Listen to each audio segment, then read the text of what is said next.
আসসালামু আলাইকুম। রংধনু এগ্রো থেকে আমি মোহাম্মদ আবুল হাসান। নতুন একটা ভিডিওতে আপনাদের স্বাগতম। কেমন আছেন আপনারা সবাই? আজকে যে জন্য আসলাম, ভিডিওটার মধ্যে একটা চারা চারা দেখাবো। এই যে বেগুনের চারা, কাছে নিয়ে আসো, দেখাও এর ভিতরে। এটা হচ্ছে এগ্রোয়ানের চারা। এগ্রোয়ানের কোকোপিট কোকোপিট দিয়ে তৈরি করা, মানে কি বলে এটাকে, রোপণ করার যে ইয়াটা, এইটা। তো আজকে এই গতকালকে এটার আমি অর্ডার করেছিলাম। অর্ডার করলে যেহেতু এইগুলা ডেলিভারি দিচ্ছে হচ্ছে, ওরা সারা বাংলাদেশে ওদের অনেক ব্রাঞ্চ আছে, সম্ভবত 4টা 5টা ব্রাঞ্চ আছে। আমি এই গ্রনের কাছ থেকে চারা আনি।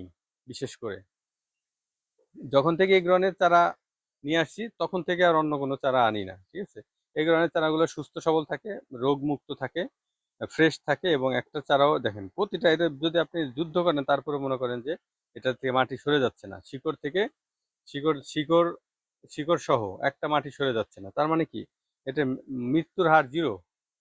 চারাগুলো মৃত্যুর হার জিরো।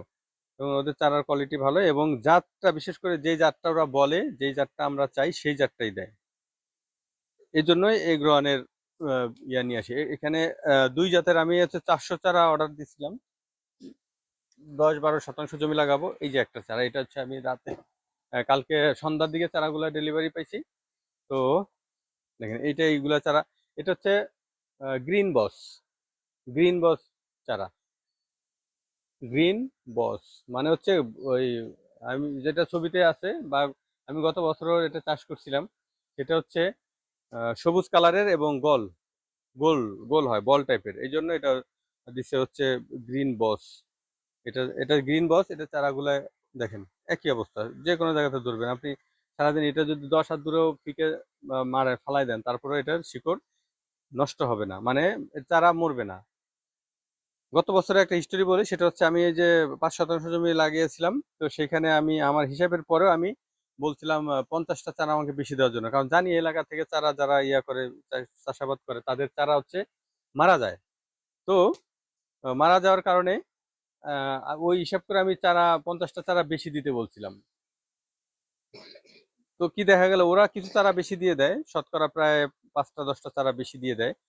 সেটা উপেক্ষা করেও আমি কিছু চারা বেশি বলছিলাম, 50টা চারা, বাট একটা চারাও আমার মারা যায় নাই। তার মানে কি, আমি অন্য যেখানে রেখে দিছিলাম, মানে হচ্ছে চারাটা দেওয়ার পরে কিছু যে উদ্বৃত্ত থাকে, সেটা এক জায়গায় আমি লাগিয়ে রাখছিলাম, যে পরবর্তীতে যদি আমার জমি থেকে কোনো চারা নষ্ট হয় বা মারা যায়, তখন আমি আহ এইগুলো নিয়ে ওইখানে রোপণ করব। বাট একটাও মারা যায় না, আমার একটাও লাগাতে হয় নাই। পরে অন্য জায়গায় যেগুলো ছিল, ওইগুলো ওইভাবেই ওইখানেই কিছু গাছ হয়ে গেছিল।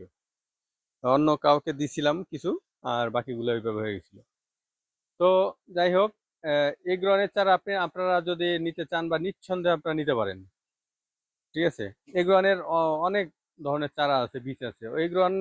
এই গ্রহণের সাথে কানেক্ট হওয়ার পর থেকে আমি এই গ্রহণ ছাড়া অন্য কোনো চারা ইউজ করি না আমার জমিতে। এই একটা ক্রপ মাস্টার দেখেন, এই যে এটাও এই গ্রহণ থেকে একসাথে অর্ডার দেওয়া হয়েছিল, এটাও একসাথে আসছে। এটা হচ্ছে একটা একটা হচ্ছে এটা হচ্ছে আপনার ছত্রাকনাশক ধরা যায়। তারপর হচ্ছে ট্রাইকোডার্মা, যেটা এটা জমিতে অনেক প্রয়োজন। এবং চারা শোধন, বীজ এখানে দেখেন লেখা আছে, মাটি শোধন, বীজ শোধন, গাছে স্প্রে, কম্পোস্ট তৈরি, ছাদ কৃষি। মানে মাটি তৈরি করার জন্য যাবতীয় যে জিনিসগুলো দরকার এই ক্রপ মাস্টারের মধ্যে আছে। এটাও আমি ইউজ করি দীর্ঘদিন যাব। এবং চারা শোধন লাগানোর আগে এই এই ধরনের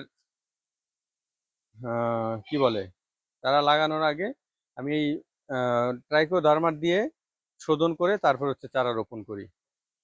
যাই হোক, ভালো থাকেন সবাই। আবার অন্য কোনো ভিডিওতে দেখা হবে ইনশাল্লাহ, নতুন কোনো আপডেট নিয়ে। অন্য কোনো চারা যখন আনবো বা বীজ আনবো, তখন ইনশাল্লাহ। আর দেখি একটা ভিডিও দিতে পারি কিনা। বৃষ্টি হচ্ছে বাইরে, বাইরে টিপটাপ বৃষ্টি হচ্ছে আজকে। বেগুনের চারাগুলো বিশেষ করে লাগিয়ে ফেলার চেষ্টা করব। তো বেগুনের চারা লাগানোর সময় যদি সম্ভব হয় ভিডিও দেবো। এই যে বৃষ্টি হচ্ছে দেখেন। তারপরে চেষ্টা করবো বৃষ্টিটা একটু কমে গেলে চারাগুলো লাগিয়ে দেওয়ার।